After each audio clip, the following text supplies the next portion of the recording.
তেল ছাড়া মাখা বেলার ঝামেলা ছাড়া দুনিয়ার সব থেকে সহজ রেসিপি বানিয়ে নিন, তাও আবার 5 মিনিটে। নমস্কার বন্ধুরা, মালা রান্না বান্নাতে সবাইকে স্বাগত।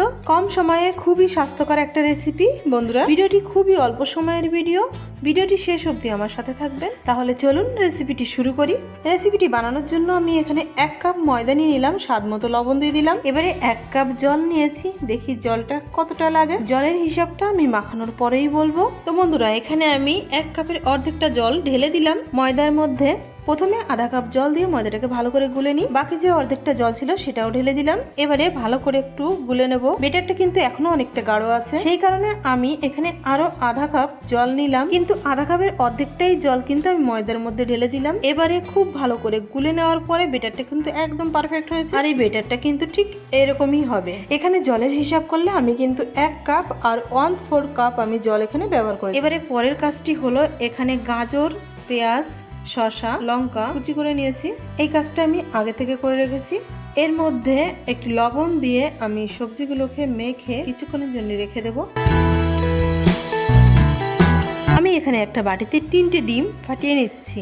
এখানে ডিমের সংখ্যাটা ময়দার পরিমাণে কমিয়ে বাড়িয়ে নিতে পারেন। আর এই ডিমের মধ্যে আমি দিয়ে দিচ্ছি পেঁয়াজ কুচি, ধনেপাতা কুচি, 2টো লঙ্কা কুচি। এখানে লঙ্কা কুচিটা নিজেদের হিসাব মতো নিতে হবে। যদি রেসিপিটি বাচ্চার জন্য বানিয়ে থাকেন তাহলে বাচ্চা কিরকম ঝাল খাবে সেরকম ভাবে দিয়ে দিতে পারেন। আর দিলাম আধা চামচের মতো গোলমরিচের গুঁড়ো, স্বাদ মতো লবণ। এগুলো দিয়ে ডিমের মিশ্রণটা একটু ভালো করে ফেটিয়ে নিতে হবে। রেসিপিটি বানানোর জন্য সবকটি উপকরণ একদম রেডি। এবারে যে সবজিটা আমি লবণ দিয়ে মেখে রেখেছিলাম সেটার থেকে বেশ একটু জল বেরিয়েছে, 2 চামচের মতন। এই যে এটা ফেলে দেবো আমি। এবারে এই সবজির মধ্যে দিয়ে দেবো সামান্য একটু বিট লবণ, 1 চা চামচ টমেটো সস, 1 চা চামচ গ্রিন চিলি সস। এগুলো দিয়ে সবজিটা মেখে নিলেই কিন্তু তৈরি হয়ে গেল রেসিপিটির স্টাফিং। এবারে কড়াইতে কিন্তু আমি একটু তেল দিইনি। কড়াইতে তেল ছাড়াই কিন্তু আমি ব্যাটারটা 1 হাতা তুলে এরকম করে দিয়ে কড়ার মধ্যে ঘোরাতে থাকবো। রুটির মতন একটা শেপে যখন চলে আসবে হাতাটা তুলে নেব। অবশ্যই এখানে নন স্টিকের কড়াই কিন্তু ব্যবহার করতে হবে, অন্য সব কড়াইতে কিন্তু লেগে যাবে। আর 1 মিনিটের মধ্যেই কিন্তু দেখা যাবে রুটির কাঁচা ভাবটা শুকিয়ে ঠিক এরকম হয়ে যাবে। এবারে ডিমের যে মিশ্রণটা তৈরি করেছিলাম সেইটা চামচ দিয়ে নিয়ে এরকম করে 2 থেকে 3 চামচ দিয়ে এরকম সব জায়গায় একটু মাখিয়ে নেব। তারপর প্যাচুলার অথবা খুন্তি দিয়ে রুটির 4-5টা এরকম করে ছাড়িয়ে দেবো। খুন্তির সাহায্যে আমি এই রুটি বা পরোটা যেটাই বলেন এটা উল্টে দেব। এবারে আমি সবজির যে পুরটা বানিয়ে রেখেছিলাম চামচ দিয়ে এরকম মাছ বরাবর লম্বা করে দিয়ে দেবো 2 থেকে 3 চামচ। তারপরে একটা সাইড ভাঁজ করে অন্য পাশটাও ওই ভাজের উপরে চেপে দেবো এরকম করে প্যাচুলা দিয়ে। যদি মনে করেন একদমই তেল ছাড়া কেমন লাগছে তো সামান্য একটু তেল এরকম উপর দিয়ে ব্রাশ করে দিতে পারেন। তো বন্ধুরা, তৈরি হয়ে গেল খুবই স্বাস্থ্যকর সকাল অথবা বিকালে দারুণ স্বাদের নাস্তা। এইভাবে আমি আরো একটা বানিয়ে দেখাচ্ছি।